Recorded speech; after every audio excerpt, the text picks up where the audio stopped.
Hello, I'm Sophie Till. This is a series of presentations about the Taubman-Gelansky approach to strings. The presentations form a comprehensive series, but have also been designed to work alone, so they can be used in various ways.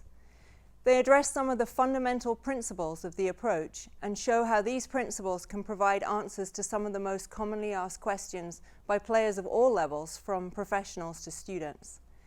The information presented makes most sense when we feel it ourselves, combining knowledge and sensation. There is an immediately recognizable, clear physical logic to it. While these presentations are not a substitute for hands-on work, they can offer an entry point to this wonderful information.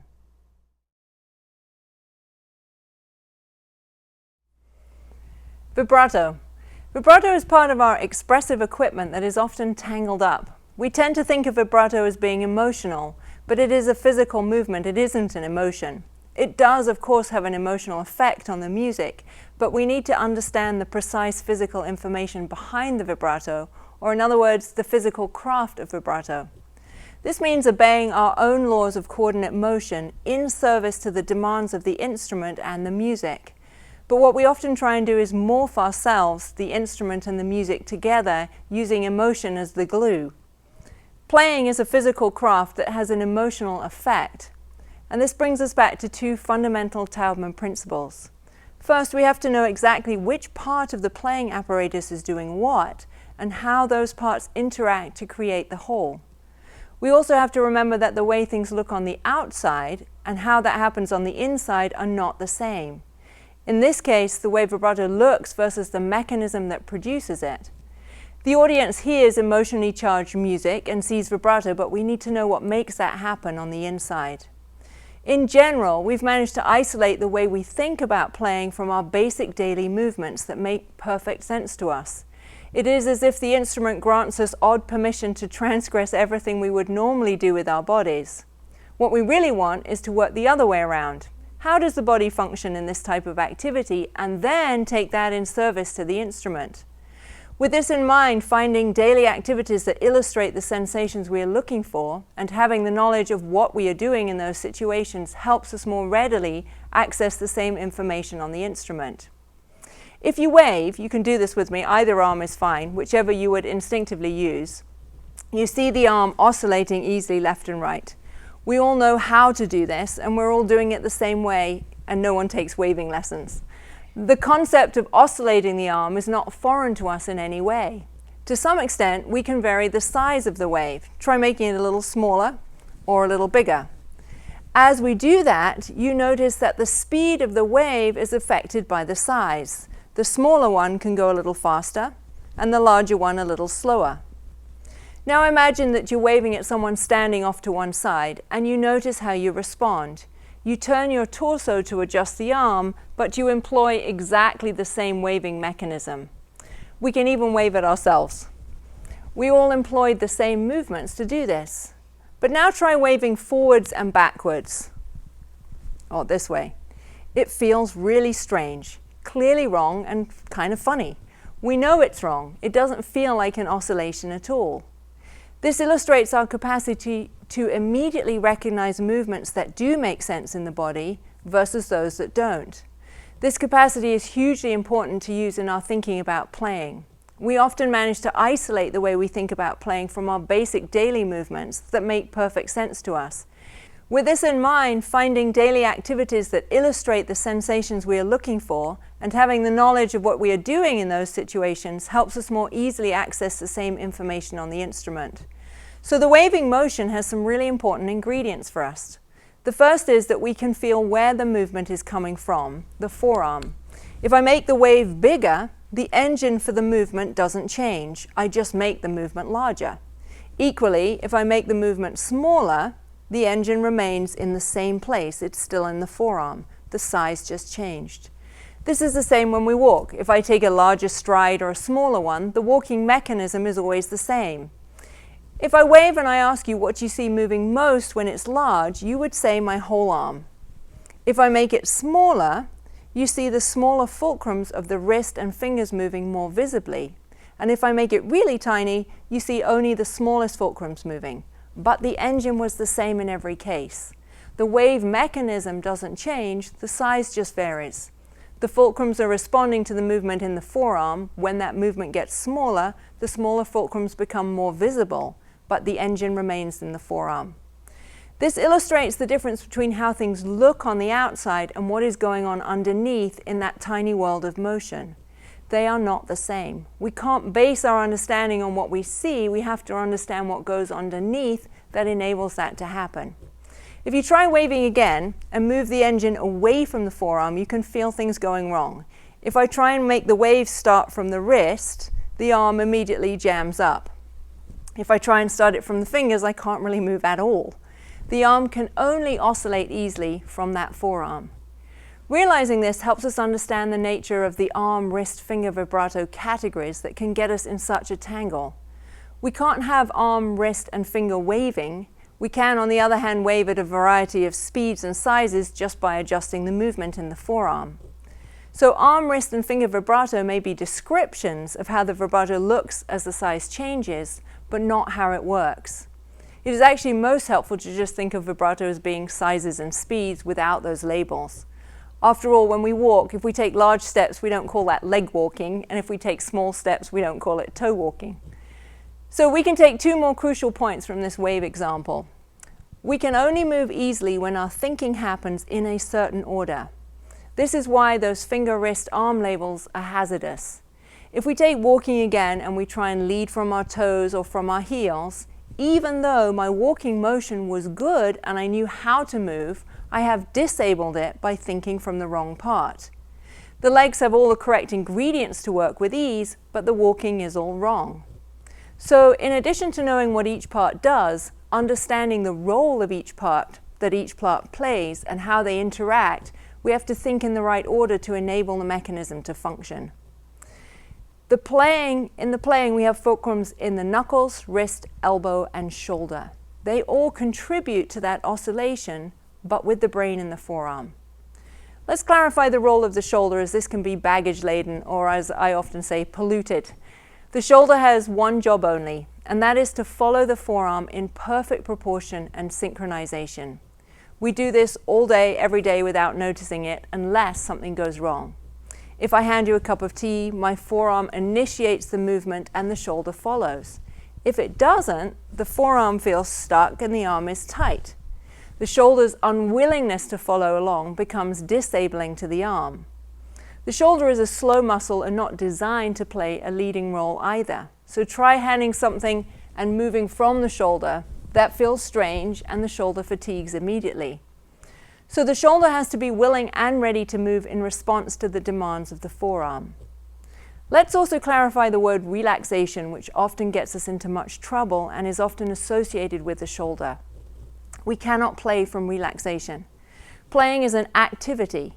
If, for example, I relax and sit in a chair, I cannot run a race. I would need to activate my body first. It simply isn't organized for activity in a state of relaxation. What we need is for the body to be in an easy state or organization that is ready for movement. This is very different from relaxing. I often think of those great tennis players waiting to receive a serve. They are completely ready to move at lightning speed. They are far from relaxed. They can't be tense either, or they will be slow. They have to be organized for speed and for movement. Many of us come from trying to keep the shoulder relaxed and stop it from moving up in any way. The result is that it just becomes a disabling piece and stops everything else from moving. If I raise my arm higher, my shoulder has to go with me. They are attached. I can't raise my arm or shift into a higher position, which means my arm goes up, and at the same time try and keep the shoulder down. The shoulder will follow and will resonate with all the motions of the forearm. When you wave the arm, you can sense how the shoulder resonates with the movement of the forearm.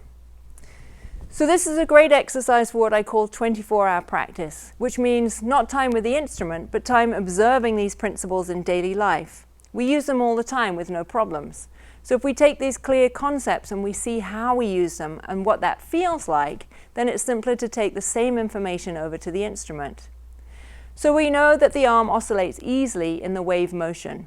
We know each part has to do its share, but that the initiator is the forearm. Therefore, what comes out on the hand, or in the case of vibrato on the finger, is a result of that forearm movement. Let's take this back to the violin. If we're playing, then we are connected to the end of the finger.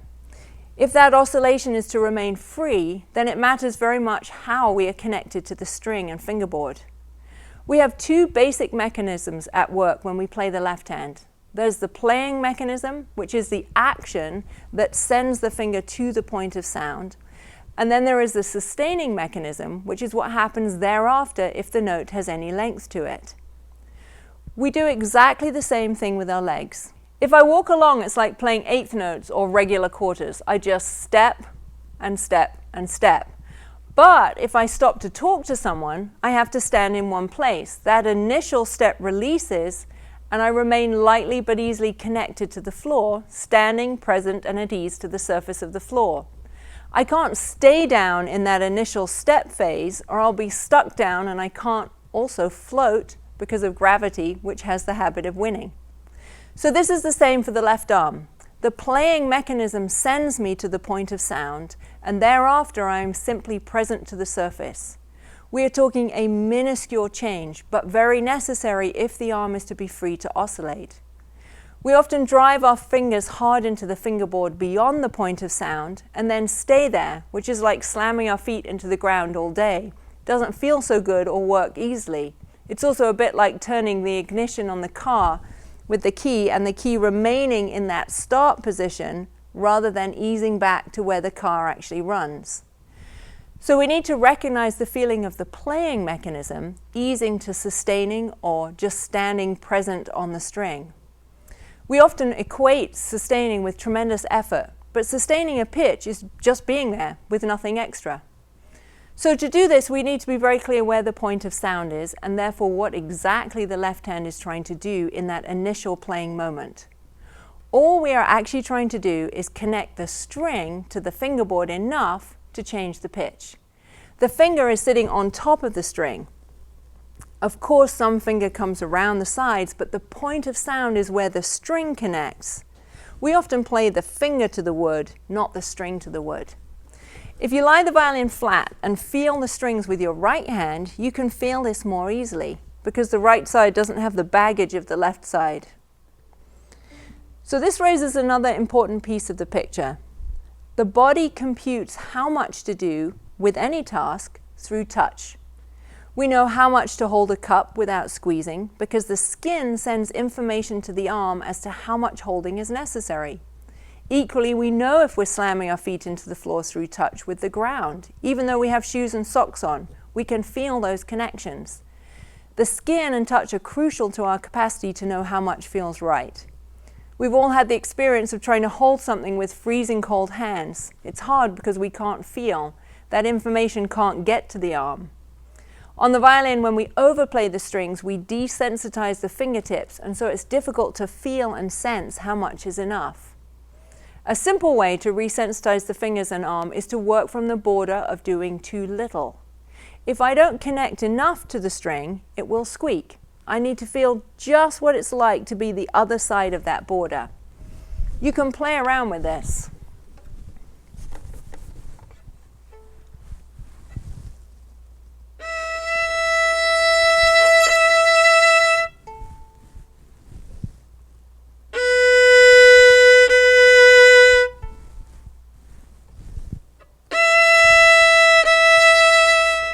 So by landing on different pitches all over the instrument, I can feel where that point of sound is. This also helps us realize that coming from on high to the strings is going to make it harder, not easier. Being 6 inches above the string doesn't change where the point of sound is, it just makes it further and therefore slower to get there, and we tend to arrive in a flustered heap. This raises an interesting practice and cultural issue. We tend to think that if something is good, we need more of it, so we practice doing more and more. But if it's good, I need to know exactly where that good is, and that's it. I need to recognize that sweet spot and just be there. Pitch is pitch is pitch. There's no more pitch beyond the point of sound. There's just more work, tired arms, hands, fingers, calluses, etc. So when we start working this way, most people don't believe they can do so little because we're used to doing so much. But the sound pops out loud and clear with the string freely able to vibrate. When we're high on the strings, the point of sound is even more surprising. We don't even need to get the string to the wood because there is so much tension in the string itself. So high up, there's actually daylight under the fingers.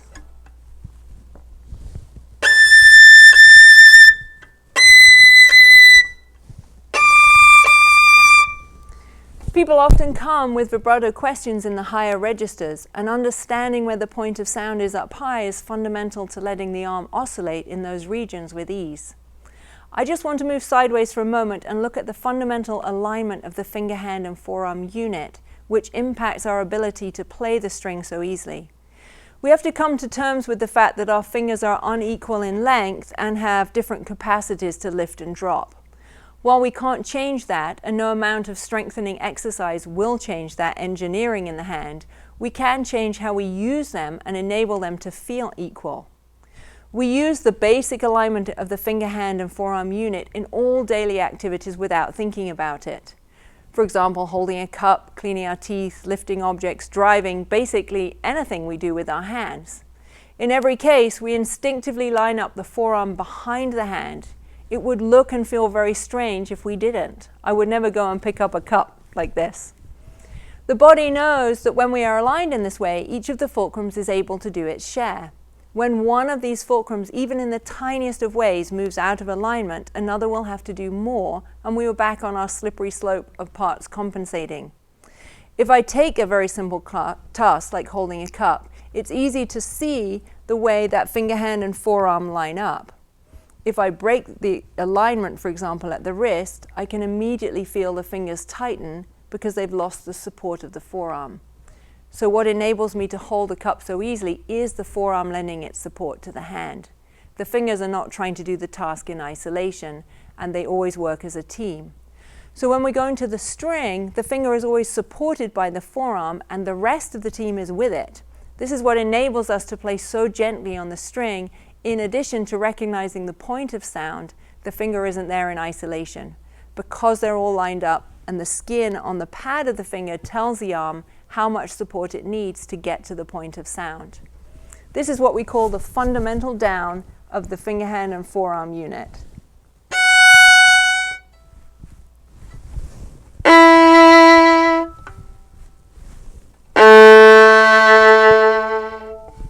As we put all these bits together, we can see how this is going to impact the vibrato.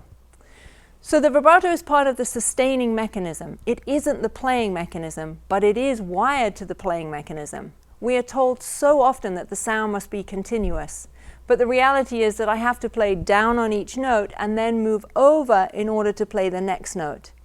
This will include an adjustment to the new note or even a change of position. Even though this happens at lightning speed, it means the playing isn't continuous. I have to play, move, play, move, play, move, just like with walking.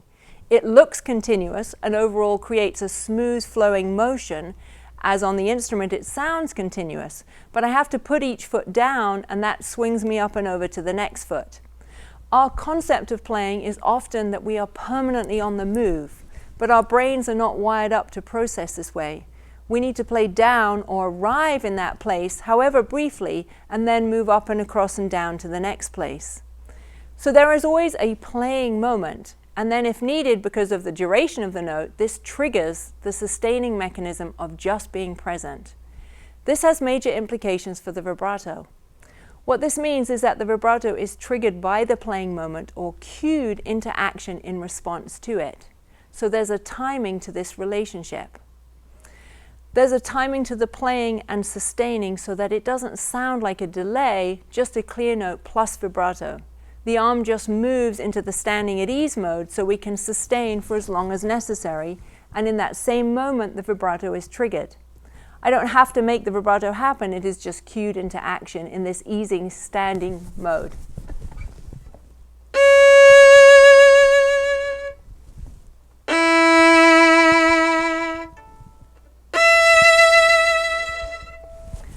What tends to happen when we're unclear about the playing mechanism and sustaining mechanism is that we try and use the vibrato to actually play the note.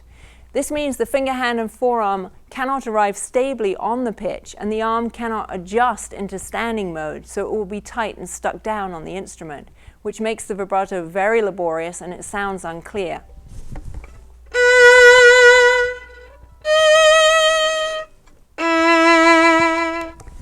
Let's go back now to the nature of the movement itself on the instrument.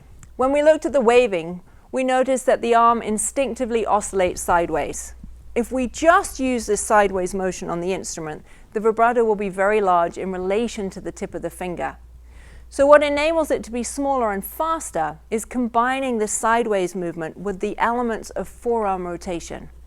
We know that rotation is the fastest movement the arm can make. It's not possible to vibrate only with rotational movement either.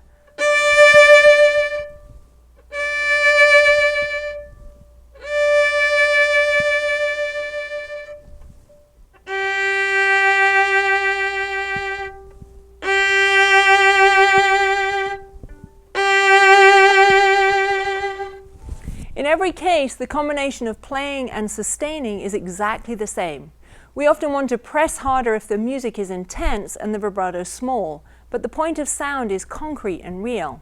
Smaller and faster is simply that, smaller and faster. So in this Prokofiev example, the result may have more intensity, but not for the hands.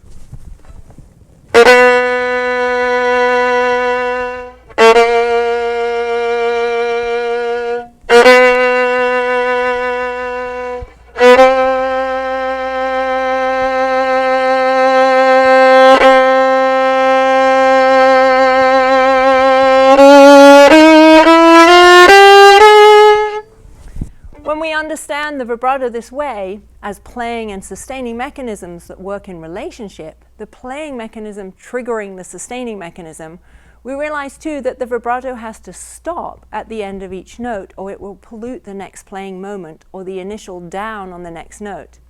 This again happens at lightning speed, but underneath I know where it stops in order that I can play the next note. So when we start considering vibrato this way as measured oscillations that have a start and finish, we realize that it is actually an ornament within the tone we are producing. It isn't the tone, just that it isn't the motion that plays the string. It is a decoration within the capacity of the tone we are producing. It is an ornament that needs measuring but has infinite possibilities. It is the ultimate turbo ornament we have. When we think this way, vibrato has a very specific role in the sound, and it's easier to make decisions about what we want to do with it. We're back to the issue of our culture where more is better, more vibrato must be more expressive, so we tend to stuff it into every corner we can at maximum speed. But if I apply it as an ornament, then I have many more choices and much more control. What helps us with the timing of the playing and vibrating is the rhythm in the oscillation. When we waved, we all instinctively waved in a rhythm. We actually can't do it arrhythmically. You can try, but it doesn't work very well. What this means is that I have to know exactly how many oscillations I want on each note. The rhythmic duration of the oscillation so I can time the end of each note to get to the next note. Our inner ear can hear the oscillations as part of the tone we want, just as we would hear a trill or another ornament. In the end, the inner ear does this very quickly, but initially it requires some attention. So this brings us back to that basic principle, that every movement has to be complete and finished before the next one can start. When we understand the relationships of playing and sustaining mechanism and the timing of the oscillation as an ornament, there is a place for each element to happen in relation to the next element, so they are identifiable in themselves, but they flow together. This makes perfect sense. I cannot walk forwards and backwards at the same time, left and right, up and down. I have to do one and then the other. Otherwise, I'll be off balance if I try. So we need a final few pieces. We need to look at the role of the non-playing fingers and the thumb because they can create major problems. Let's start with the non-playing fingers. We're usually very concerned with the playing finger, forgetting that the remaining fingers have a huge impact. If, for example, I'm playing my fourth finger, that little finger is playing down onto the string. This is fine and no problem as long as I take everything with me so the forearm can lend its support. The non-playing fingers and the arm are all organized to the fourth finger. But when the non-playing fingers are pulling in the opposite direction, I have dual muscular pull. My poor little finger is trying to play the string and the arm trying to vibrate, while the others are dragging the arm backwards and often upwards too. This leaves the little finger in an isolated position. It has to stretch to reach, and it has no support, so it has to isolate its movements, and as a result will feel very weak. In truth, it is very weak in this arrangement. Our bodies are very smart, and what we feel is accurate. When things feel weak, they are weak. But we don't need bigger muscles or more exercises. It means that the task has not been organized and distributed through the system. There's always another way that feels solid and supportive. What gives us the sense of solidity and support is taking everything with us, including the non-playing fingers, which are always in neutral, thereby enabling the playing finger to get all the support it needs from the forearm so it can feel solid and strong, and the forearm can lend its support. So neutral for non-playing fingers is really how they feel just when the arm is hanging by its side. They aren't going anywhere, they aren't pulling in any direction, they are weightless and present together. On the string that looks like this.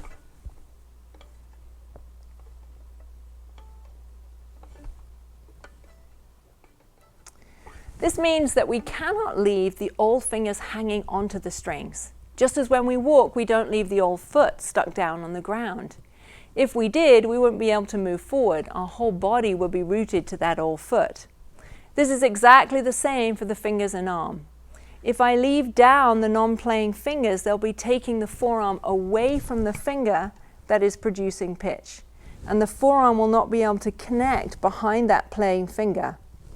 This doesn't mean that the old fingers have to lift themselves off. They will come off easily as the arm adjusts over to the new note, just as the old foot leaves the floor easily as we swing ourselves over to the next foot.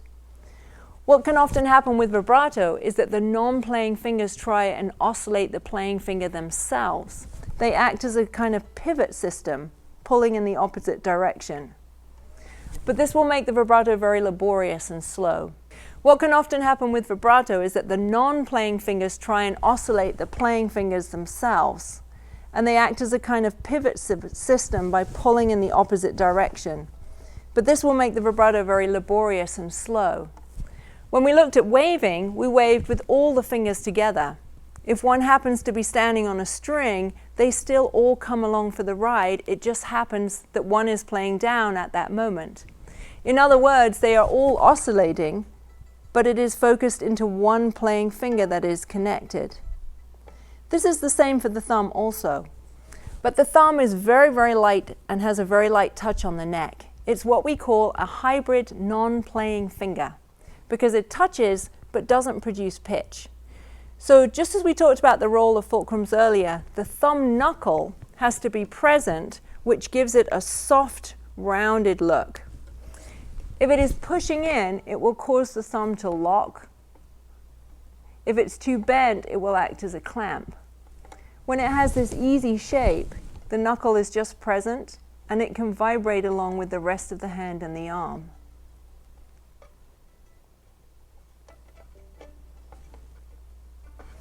One last piece. In looking at the vibrato movement in minute detail, we have to realize that in applying this understanding all over the instrument, the arm vibrates according to itself and not according to the string. If we look at the arm and hand in different locations on the instrument, we can see that it changes its relationship to the instrument all the time.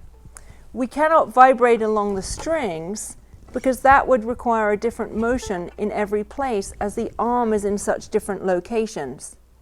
So the arm can only oscillate according to itself, so it feels the same wherever I go because it is the same movement in the arm. So if I'm in first position, my arm is in this relationship to the strings. If I'm up high, it is going directly across the strings. So vibrating along the string would be very difficult, but vibrating according to the arm is easy to maintain. And this brings us to a very helpful Taubman principle. I can play at an angle to the instrument, but I cannot play at an angle to myself. If I wave at you and then at somebody else, I move so the wave motion is exactly the same. This is the same for vibrato. The vibrating belongs to the arm. It will have different angles to the instrument depending on where I'm playing, but I'm computing the same movement wherever I go. So in this little Mozart example, you can start to hear how the vibrato is measured out as an ornament.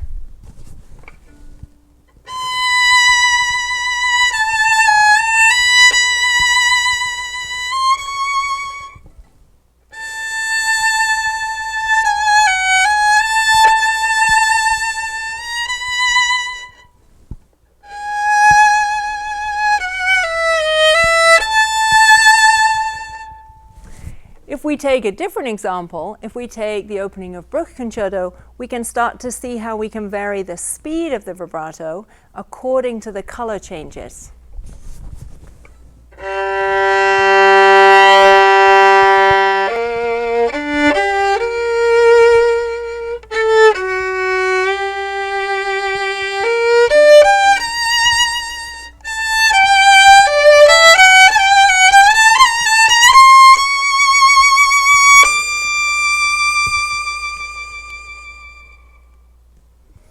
If we look at the Prokofiev example, we can see how a very intense sound can be combined with a very small vibrato without creating any tension for the arm and the fingers.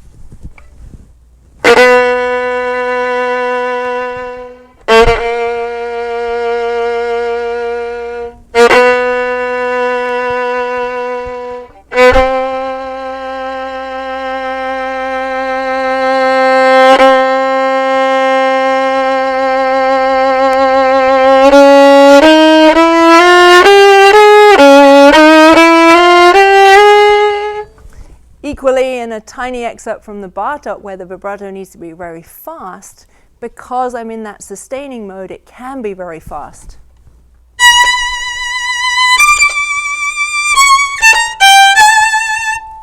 Or in the Messiaen example where we want it to be slow and to come in and out, we can do that too.